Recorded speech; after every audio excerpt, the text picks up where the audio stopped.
ലൂക്കോസിൻ്റെ സുവിശേഷം 4-ാം അധ്യായം വായിച്ചു തുടങ്ങുമ്പോൾ ഇങ്ങനെ പറയുന്നു: യേശു പരിശുദ്ധാത്മാവ് നിറഞ്ഞവനായി യോർദാൻ വിട്ട് മടങ്ങി. അതിൻ്റെ താഴേക്ക് വായിക്കുമ്പോൾ അടുത്ത ഭാഗം എഴുതി വച്ചിരിക്കുന്നു: ആത്മാവ് അവനെ മരുഭൂമിയിലേക്ക് നടത്തി, പിശാച് അവനെ 40 ദിവസം പരീക്ഷിച്ചു കൊണ്ടിരുന്നു. പരിശുദ്ധ ആത്മാവ് നിറഞ്ഞവനായി യേശു മടങ്ങി. എന്നാൽ പരീക്ഷകൻ അല്ലെങ്കിൽ പിശാച് തൻ്റെ പുറകെ നടന്ന് തന്നെ പരീക്ഷിച്ചു കൊണ്ടിരിക്കുക. ഈ ഏപ്രിൽ മാസത്തിൽ ഞാൻ നിങ്ങളോട് ആത്മാവിൽ ഒരു പ്രവചന ശബ്ദം കൈമാറുകയാണ്. നമ്മുടെ ക്രിസ്തീയ ജീവിതത്തിൽ, നമ്മുടെ ജീവിതത്തിൻ്റെ യാത്രകളിൽ ഓരോ ദിവസവും പിശാച് നമ്മളെ പരീക്ഷിക്കപ്പെടുന്ന ഓരോ മേഖലകളുണ്ട്. പക്ഷെ അതിൻ്റെ നടുവിൽ നിൽക്കുവാൻ പരിശുദ്ധ ആത്മാവിൻ്റെ അഭിഷേകമുണ്ടെങ്കിൽ, അല്ലെ പരിശുദ്ധ ആത്മാവിൽ മൂവ് ചെയ്യാൻ തുടങ്ങിയാൽ പിശാചിൻ്റെ തന്ത്രങ്ങളെ എതിർത്തു നിൽക്കുവാൻ നമ്മൾക്ക് കഴിയും.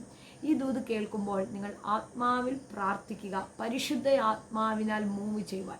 നമ്മുടെ ഓരോ ചുവടുകളും നമ്മുടെ ഓരോ സ്റ്റെപ്പുകളും പരിശുദ്ധ ആത്മാവിനാൽ തന്നെ വെക്കുവാൻ കർത്താവ് നിങ്ങൾക്ക് കൃപ തരട്ടെ. പരിശുദ്ധ ആത്മാവിനാൽ നിറയപ്പെട്ട് ആ മേഖലകളിൽ മൂവ് ചെയ്തതുകൊണ്ട് പിശാച് കാണിച്ച ഒരു സ്വാധീനത്തിനും യേശു കർത്താവിനെ വീഴ്ത്തുവാൻ കഴിഞ്ഞില്ല. അങ്ങനെയെങ്കിൽ ഞാൻ പറയാം, നിങ്ങൾ എവിടെയായിരുന്നാലും പരിശുദ്ധാത്മാവിനാൽ നിങ്ങൾ മൂവ് ചെയ്യുന്ന വ്യക്തിയാണെങ്കിൽ പിശാചിൻ്റെ ഒരു സ്വാധീനങ്ങളും നിങ്ങളിൽ ഏൽക്കത്തില്ല, നിങ്ങളിൽ ഉണ്ടാകത്തില്ല, നിങ്ങളുടെ തലമുറകളിൽ ഉണ്ടാകത്തില്ല.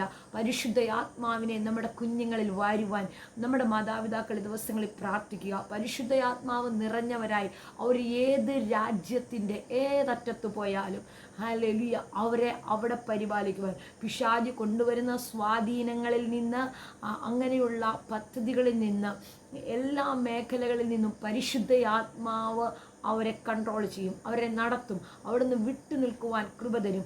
ദിവസങ്ങളിൽ ഞാൻ ആത്മാവിൽ ഒരു പ്രവചന ശബ്ദം കൈമാറിയ ഏതെങ്കിലുമൊക്കെ സാഹചര്യങ്ങൾ പരിശുദ്ധ ആത്മാവ് എന്നോ പ്രാപിച്ചത് നഷ്ടമായി പോയിട്ടുണ്ടെങ്കിൽ ഈ ദിവസങ്ങളിൽ പ്രാർത്ഥിക്കുക. ദാവീദ് പ്രാർത്ഥിക്കുന്നൊരു പദമുണ്ട്: നിൻ്റെ പരിശുദ്ധ ആത്മാവിനെ എന്നിൽ നിന്ന് എടുത്തു കളയല്ലേ.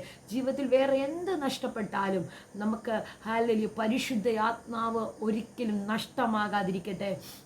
പരിശുദ്ധ ആത്മാവിനോട് ചേർന്ന് മൂവ് ചെയ്യാൻ തുടങ്ങിയാൽ നിങ്ങളുടെ ജീവിതത്തിൽ വരുന്ന പ്രതികൂലങ്ങൾക്ക് നിങ്ങൾക്ക് ഈസിയായി ജയിക്കാൻ കഴിയും.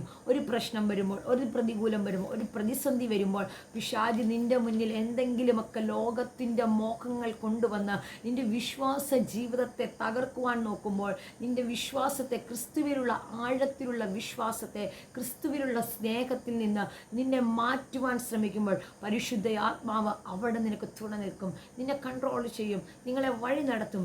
ഇന്ന് ഈ ഏപ്രിൽ മാസത്തിൽ ഞാൻ ആത്മാവിൽ പറയുന്നു: പരിശുദ്ധ ആത്മാവിനാൽ മൂവ് ചെയ്യട്ടെ, പരിശുദ്ധ ആത്മാവിനാൽ നിങ്ങളുടെ കാലുകൾ ചലിക്കട്ടെ. കർത്താവ് ഈ ദൂത് കേൾക്കുമ്പോൾ അങ്ങനെ തന്നെ പ്രാർത്ഥിക്കുക, ഇതിന് ആമേൻ പറയാ. പരിശുദ്ധാത്മാവിനാൽ നടക്കുവാൻ ദൈവം നിങ്ങളെ സഹായിക്കട്ടെ. ആമേൻ. God bless U.